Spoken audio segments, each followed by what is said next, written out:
ચોંકાવનારી ઘટના બની સ્કૂલની અંદર બાળકો દ્વારા છરી મારીને ઘટના બની અને હવે બાળકો સર્વ દરમિયાન ગુજરાતની અંદર શાળાની અંદર અમદાવાદમાં બનેલી ઘટના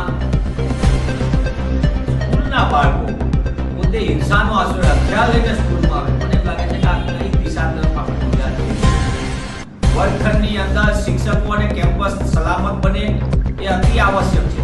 પણ એક મારામારી થાય અને પોતાના સ્વ-અધ્યાયીને છડી મારી દે, મને લાગે છે કે ચિંતાજનક છે. મા બાપો માટે પણ ચિંતાજનક છે, શિક્ષણ વિભાગ માટે પણ ચિંતાજનક અને શિક્ષણની વ્યવસ્થા માટે પણ ચિંતાજનક.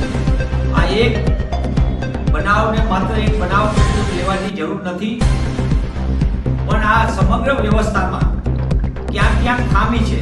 આપણે ક્યાં ગાંધીથી દૂર જઈ રહ્યા છીએ. ગાંધીના વિચાર એટલે સત્ય અને અહિંસા. વર્ગખંડની અંદર આજે અહિંસાના પાઠ ભણાવવાની અતિ આવશ્યકતા છે.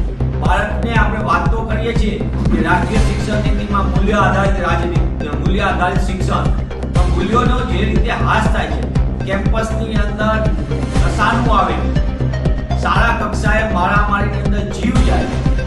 રાજનીતિક ટિપ્પણી કરતા પણ હું શિક્ષણ વ્યવસ્થાને સાથે વર્ષોથી સરકાર એટલે કહું છું કે આપણા બાળકોને આપણે કઈ દિશા તરફ લઈ જઈ રહ્યા છીએ. આ જે રીતે જુદી ગેમ્સના કારણે બાળકોમાં હિંસાનું વલણ વધે છે, એકલતાના કારણે વધુ છે, મા બાપો નથી પૂછતા કે મારો બાળક શું કરે છે. એટલે રોકવાનું અને ટોકવાની પ્રક્રિયા પણ બહુ અતિ આવશ્યક હોય છે. ત્યારે હું આપના માધ્યમથી માંગ કરું છું કે સરકાર સામાજિક સંસ્થાઓ અને ખાસ કરીને શૈક્ષણિક સંસ્થાઓએ માત્ર ફી ઉઘરાવવા માટેનું ધ્યાન કેન્દ્રિત ન કરે, પણ બાળકનો સર્વાંગી વિકાસ માટે અહિંસાના પાઠ સાચી દિશામાં થાય અને બાળકને ખબર પડે કે આ કરાય કે ન કરાય. બાળકને એ દિશામાં પૂરતું શિક્ષણ આપવામાં આવે તો મને લાગે છે કે આપણે સલામત કેમ્પસનું પણ નિર્માણ કરી શકશું અને બાળકની જિંદગી પણ બચાવી શકશું. દુઃખદ બનાવ છે.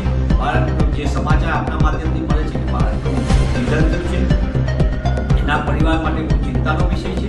કે આ સંજોગોની અંદર આપણે સૌ સાથે મળીને એ દિશાની કરીએ, આ સામૂહિક પ્રયત્ન કરીએ અને સરકાર ખાસ કરીને એ બાબતની ચિંતા વ્યક્ત કરે.